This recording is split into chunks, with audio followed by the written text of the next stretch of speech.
Mostly just what we want to be about. What do we want to be about now? What do we want to be about 4 months from now? What do we want to be about 3 years from now? And that needs to be the same. So there's consistency. So what you allow, you encourage, and what you demand is hopefully what you get on a daily basis. This is what our expectations are: running the floor, running different drills.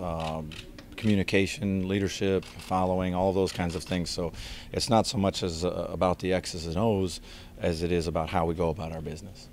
How do you expect all the new additions to change the look of this team and the way they play? Well, we're going to play fast. I'd like to play fast, and so I think we get it up and down the floor. And we've got some guys that can push it. We've got some guys that can run, and both from the wing and as big guys. So I think we'll play faster than we have in the past. Coach, that 1 year. Where's the battle going to be at, during this short training camp? You got some good guards, a lot of competition there, on the wings, underneath. Yeah, the battle's between me and the NBA trying to extend our training camp for 3 more weeks because it is tough, and there's a lot of parity. And as we met with our team, explaining that, we're hoping to play 10 guys. I'm hoping that it's not 24 minutes of each 2 guys at each position, that it's, it's not a 35-12, 36-12 split. It's more of a 28-20, 26-22 split. So what that says is that if you play, you're going to be counted on night to night. It's not just dabble in it. I think playing fast and playing a lot of guys is best for us in a lot of different areas. How do you think having worked with Zach and Vince in the past is going to help these young guys transition into this NBA style and pace? Well, that's great. It saves my voice a lot. So they see the same things I do, a lot of the same things, and they're proactive in coaching guys up and still having their own game and finding their own game. But the way we're going about our business, again, they're being able to, just after one practice, grabbing guys and going, this is how we do it. There's been a lot of talk, Dave. This is really nothing new for you, all new guys. Lower levels that you dealt with for 1 year where you had like 60 guys, I think, on your roster because everybody got hurt. So that's got to be some experience you can call on, huh? It helps. As rosters change throughout in the course of season, you have to make quick decisions that are not just like in game. You're going to make quick decisions and you'll get the result in 12 seconds, right? But you got to make a quick decision on which direction your team is shifting or pivoting. That could go out for 2 months of time. So it does take time, and so like back to the other question, like how do you play all these guys, or how do you decide which ones should play and which ones shouldn't? And so we're just asking our guys to look.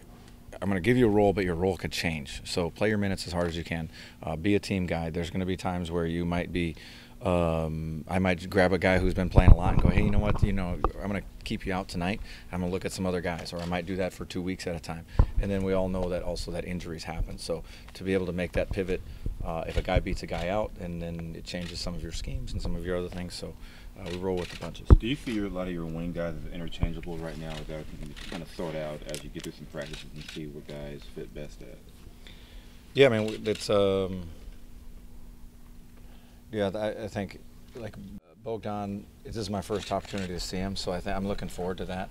I know what Garrett can do, and then having Buddy for kind of half of a season last year. So there's 3 guys for 2 spots there, and like I just said, everybody go and play with a pure heart and make the other guy better every day, and then we will figure it out from there. Because also we may want to slide George Hill over and play some shooting guard.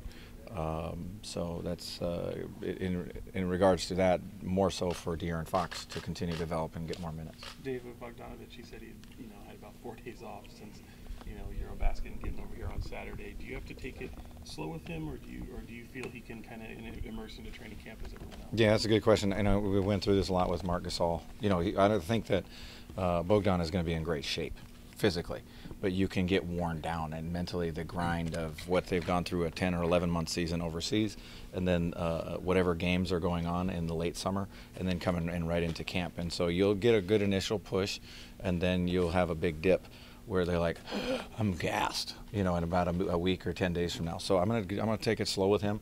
Let him just get his feet on the ground here. But everybody played or knows how to play.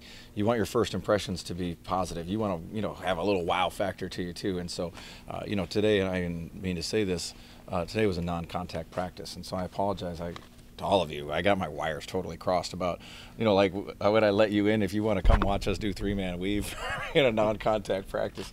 I thought you guys were coming in at night, so I'll work it out with Chris too. So you guys signed Marcus Williams. I know you spent some time with him in Memphis in 2009, 2010. What can he help with? I'm a fan. We'll see what happens with our roster, et cetera, and then what happens if it doesn't work. But as far as for the next 18 days or whatever, he knows what I'm going to run. I coached him at Summer League. Also, we had him on our varsity roster in Memphis. He can really play in the pick and roll. He can really pass. He's been around a long time and can see. And so for me, I think we play 5 games in 8 days in the preseason. I'm going to need some of those older guys to take some minutes, and then some of those older guys are going to sit, and some of the younger guys are going to be nicked up and hurt. I'm going to need a guy like Marcus to go take some minutes, and I know he's got my confidence for sure. Speaking of this tight roster, Cooley, what do you like about him? And really see a lot of time. Hope to. I mean, he's solid. He's a security blanket. I know what he brings to the table every day, and you gotta love the fact that Sacramento Kings fans chanted his name at Summer League. So let's do one more, and then I'll get these guys going and get out of here. Have you guys made any kind of plans for the anthem and when there might be any kind of showing? Mm-mm. What do you think? No. No, as in no. I haven't talked about it. Well, what are your thoughts? Oh, I don't have thoughts about that.